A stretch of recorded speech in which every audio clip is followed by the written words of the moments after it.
Bud, Not Buddy. Chapter 18. We got in 2 cars to drive for an hour and a half north of Grand Rapids. We were headed to a dinky town called Macosta.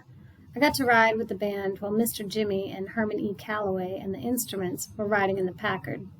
Miss Thomas stayed back at Grand Calloway Station. I'd been living with Miss Thomas and the band for about 7 days, and this was already my 3rd trip on the road. The band was doing their next favorite thing to play music. They were teasing each other and talking about Herman E. Calloway behind his back. The thug said to Dirty Reed, "I'd be offended, man, and I ain't trying to say that you ain't good on the 88s, but, the only reason you got this gig is 'cause you're Dutch, you're white, and you don't have the strongest personality in the world." Deed said, "Yeah, well, such is life. You think I'm going to give up the best gig in the state just 'cause you'd be offended? Take a look out the window, baby. There's a depression going on. How many folks you see living like us, Negro or white? Not many. That man may have his faults, but he's a struggler. I'm putting my hat in with him." Eddie looked at me and said, "Bud, Mr. C has always got a white fella in the band for practical reasons, but we don't hold his skin color against him. He can't help that he was born that way." Deed said, "You're just too kind, Edward." Eddie kept talking. "We do that 'cause the boy can play. Mr. C won't compromise on his music." I said, "Why does he always keep one white guy in the band?" Deed said, "It's the way of the world, Sleepy. It's against the law for a Negro to own any property out where the log cabin is, so Mr. C put it in my name." Eddie said, "That, and a lot of times we get gigs playing polkas and waltzes, and a lot of these white folks wouldn't hire us if they knew we were a Negro band, so Deed goes out and sets up everything." "But what do they say when the dusky devastators show up?" Deed said, "Well, it's too late for them to say anything then. It's us or no music." Eddie said, Mr. C tells them if we aren't the best band they'd ever had, then they don't have to pay. We haven't been stiffed yet." With all the arguing and jokes about Mr. C, the trip seemed real short. We unloaded all the instruments and waited for nighttime to come. I'd heard the band play and practice 1,000 times and still had to just about sit on my hands when they were finished so I wouldn't bust out clapping. We finished our set at a little place called the Laughing Jackass, and I got to sleep right on stage to guard the instruments. The next morning I was packing everything into the cases when I got some real bad news. Herman E. Calloway told Mr. Jimmy, "I'm a stay and catch up with Eugene. You head back with the boys." The man who owned the club, Mr. Eugene Miller, used to be in one of Mr. C's bands.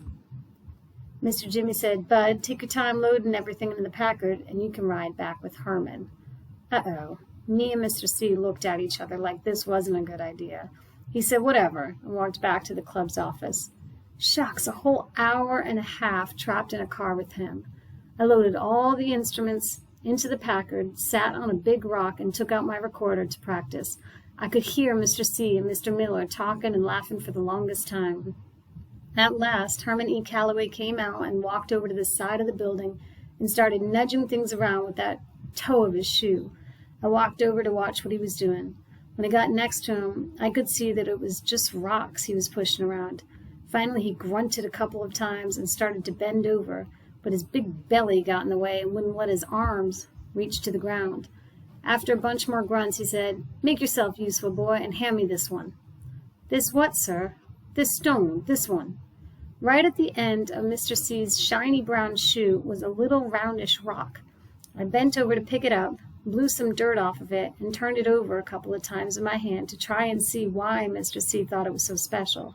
The only thing that I could tell was that he'd picked a perfect throwing rock, the exact same kind of rock I'd use if I was about to chunk someone in the head. I'd drop it into his hand. He didn't look at it or nothing. He just stuck it in his pocket, and I heard it bang up against some silver dollars. I kept my nose out of his business for as long as I could, then had to say, "Mr. C, wasn't that just a rock?" "Sure was." He started walking back to the Packard. I followed. There were a million ways to ask what I wanted to know, and I chose the worst one when I said, "What in Sam Hill are you going to do with a doggone rock?" It sounded a lot meaner than I wanted it to, but I was real surprised that Mr. C would want an old rock. He climbed in on one side of the Packard, and I climbed in on the other. After he stuck the key in the dashboard, he said, "Bad habit." Then he leaned over toward me and opened the glove box of the car. There weren't any gloves or maps or papers in the box, just a bunch of perfect throwing rocks. They all looked like they had writing on them. I reached in and took one of the rocks out. Written on the back of it was Idle Winds M5236. I took another one that said Preston N6436. These were just like my rocks. I took one more and it said Chicago Ill 31932. I looked over to Mr. C and said, "I've got some of these, sir." He said, "Really, I've got some too." He looked at me, shifted his pipe away from the talking side of his mouth, and said, "Bud, I know you're not the sharpest knife in the drawer, and I hate to be the bearer of bad tidings, but those are found all over the world. In fact, they're about as common as rocks." I almost didn't answer him, but since I didn't want to look so stupid, I said, "Yes, sir, but mine have writing and numbers on them too." He said, We kept driving. Finally, I said to him, "You don't believe me. I'll show you." I dropped his 3 rocks back into the glove box and closed it, then climbed over the front seat to get at my sax case.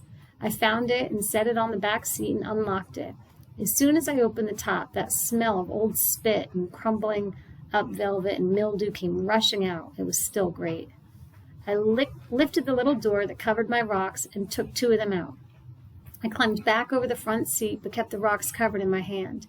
If he was going to see these, he was going to have to ask first. I crossed my arms across my chest and waited. It's a good thing I've got lots of patience, because I waited a long, long time. When we finally got back to Grand Calloway Station, Mr. Jimmy helped us unload the car.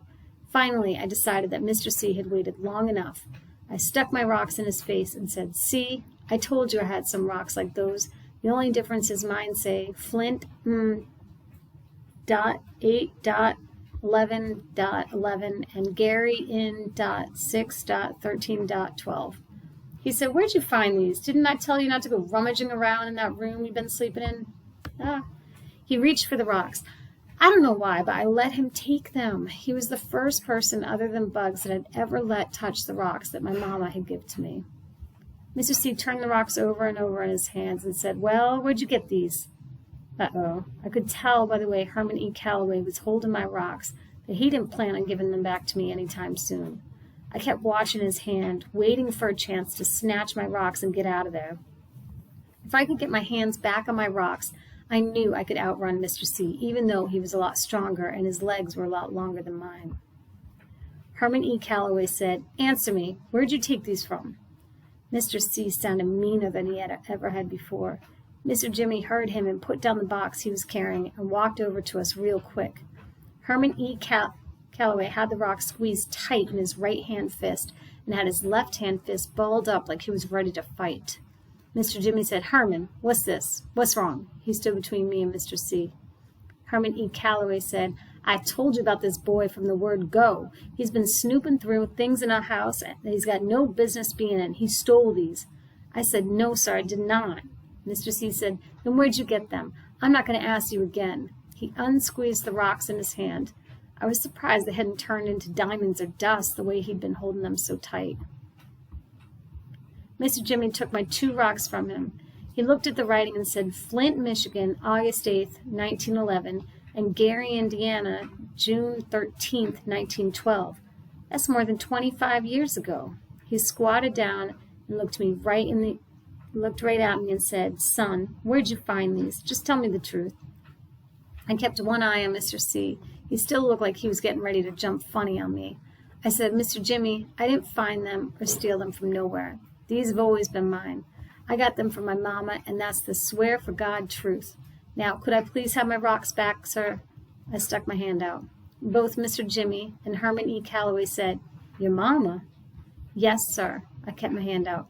Mr. Jimmy said, "But where did your mother get these?" I said, "I don't know, sir. She always had them." Mr. Jimmy and Herman E. Calloway were looking at me with that can't decide which hand to smack you with look when Mr. Jimmy said, "Bud, what did you say your mama's name was?" "No one ever asked me, sir." Herman E. Calloway was still hot.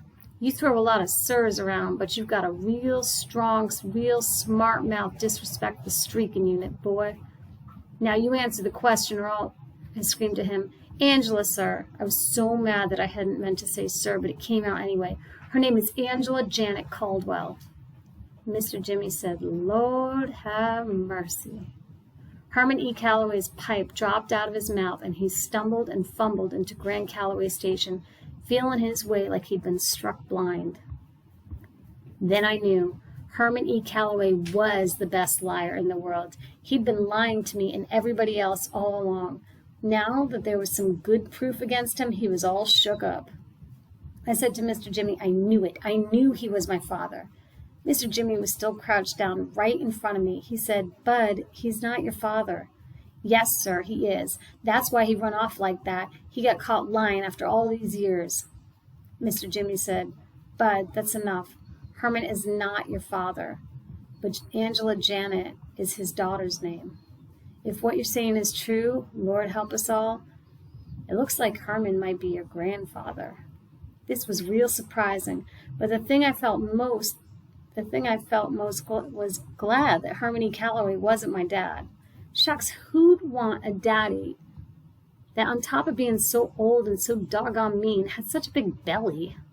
Not me.